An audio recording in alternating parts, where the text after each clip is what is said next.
The richest man in history, as we all know him, probably started with less money than you might have saved for your last meal today. John D. Rockefeller was working as an accounting intern in Cleveland, Ohio, when he was 16 years old. He had only $50 in his pocket. That's roughly $1,700 today. How much money do you have in your bank account right now? Something close to that amount, or maybe you had or will have soon. But the important thing is, 170 years later, what did Rockefeller do with that $50 that makes us talk about him today? And what did most people do or not do with that $50? Because they didn't, we don't talk about them today. First of all, I'm absolutely not going to tell a do this and get rich quick story here. I'm not giving cryptocurrency advice. I'm not telling lies like believe in yourself and you'll get rich, folks. I'm going to explain how this money works in real life. So why doesn't anyone want to tell you this? It's no coincidence.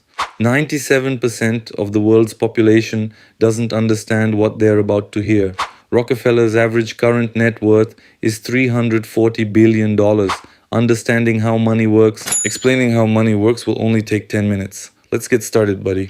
What did Rockefeller's friends do with their money? They ate, they drank, they bought new hats. It was the 1850s. Hats were very important back then. That was it. Gone. Zero return. And what about Rockefeller? He lent $50 to a local farmer at 7% interest. A year later, he got his money back from the farmer as $53.50. All for $3.50? Wait a minute, buddy. Because Rockefeller learned a system that would play a very important role for the rest of his life. They call it a system that makes money even while you sleep. He wasn't excited about $3.50. He was excited about the system he discovered. That day, he learned that money doesn't grow by being kept under the pillow or in the bank. He learned that if he made the right moves, he could make money even while he slept. What did you do while you slept last night? Of course, you did nothing. You just breathed and maybe dreamed before falling asleep. Imagine this. What if your money grew quietly while you slept? The real game is here, but most people don't realize it. So what do people do with money? 3 things. 1. They spend it as soon as it comes in. Today I live like a king, tomorrow I'll be in misery. 2. They keep it in a bank account knowing it will decrease daily due to inflation. 3. They act without thinking about the money they have. That's the most expensive thing. Rockefeller, of course, chose the 4th, not the others, making money work. How should we evaluate inflation? Like this, my friend. Write down the interest rate of your savings account. Now subtract the inflation rate in the country. If the result is negative, congratulations, your money is decreasing every day. And in return, your bank sends you small thanks like thank you cards and birthday messages. This is not a new problem. It's a situation that has occurred from time to time in history, universally, in different countries. People who truly understood this built wealth. Rockefeller understood this at age 16. Most people pass away with us without ever hearing about it. $50, initial capital, year 1855, 7%, initial interest earned, annual interest rate, $53.50, money earned at the end of a year. The earnings are small, but the lesson learned is great. What about compound interest? It is said that Einstein called compound interest the 8th wonder of the world. Historians don't have definitive proof of whether he actually said this. But since Einstein can no longer be sued, this quote continues to be used today. But mathematics doesn't lie. The meaning of compound interest is this. You earn interest on interest. Your money multiplies, and those offspring multiply. And in this way, without doing anything, you create a very productive family of money. Let me explain it more concretely. You invested $10,000 at 10% annual interest. Year 1, $11,000. Year 5, $16,105. Year 10, $25,937. Year 20, $67,275. You invested $10,000. After 20 years, without doing anything, the money in your account is $67,275. You earned $57,275 just by waiting. Yes, waiting can sometimes be difficult, but the earlier you start, the more you earn.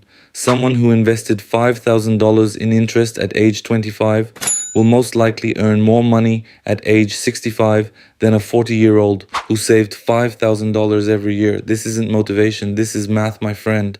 What was Rockefeller's difference? He applied compound interest not only to money, but to everything.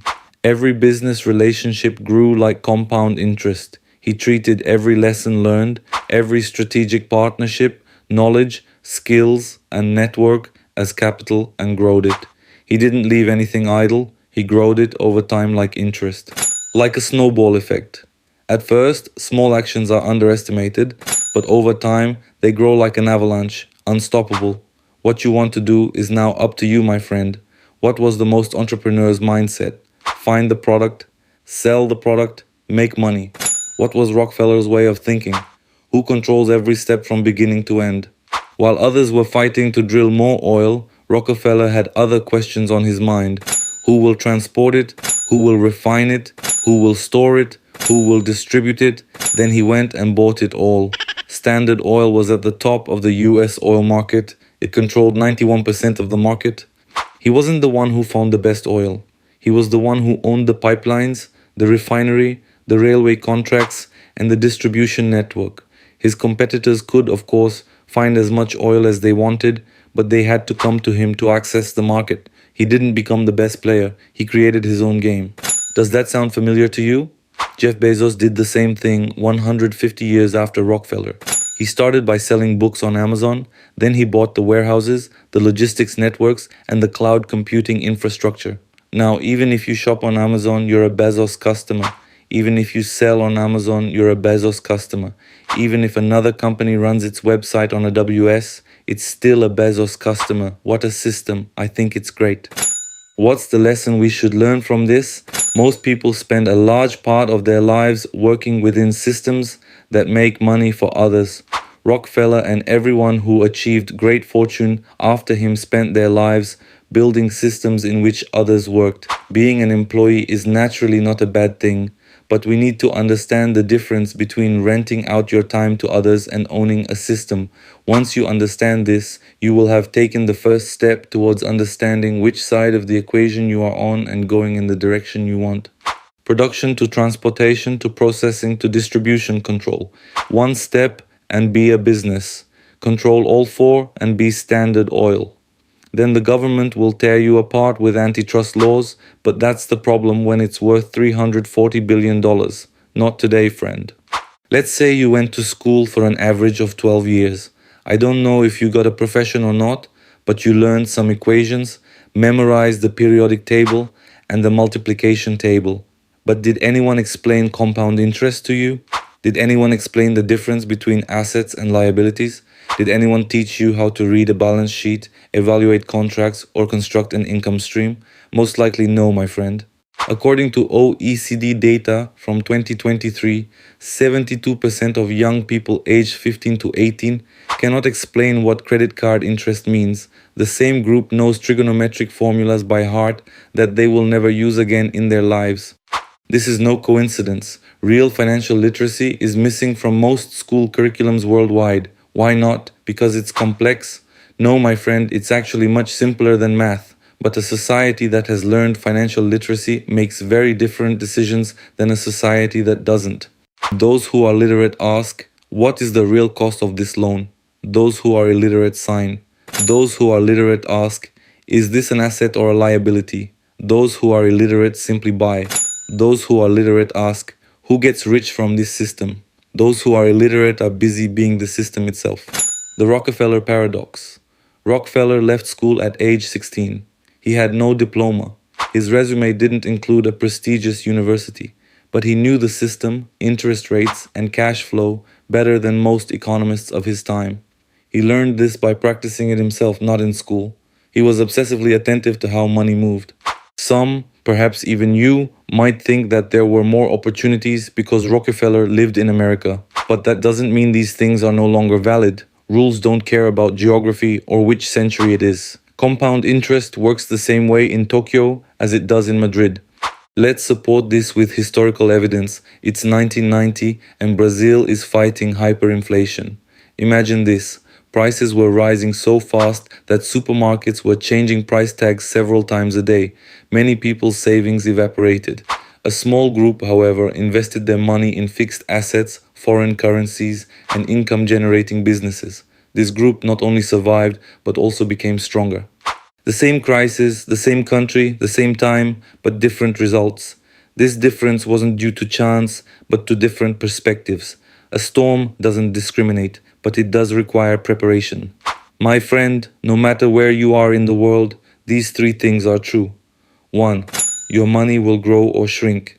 It never stays stable. 2. There are systems everywhere, created by someone and profiting from them. You will either work within them or create your own system. 3. The most valuable thing you own is time. It is the only asset you cannot get back. Rockefeller didn't invent these rules. They always existed. He just understood them earlier and better than anyone else. Okay, but here's the thing, friend. There's no such thing as the perfect time to start. You'll always have an excuse. Rockefeller didn't start at the perfect time either.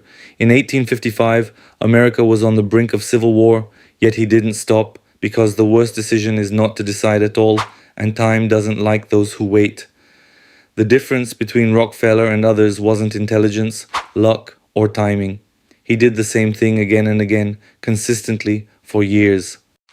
You just spent 10 minutes watching this video, but Rockefeller spent 53 years learning these things. Now what will you do tomorrow? If you liked the video, don't forget to like it, write your own thoughts in the comments, and share it with a friend. See you in the next video, my friends. Goodbye.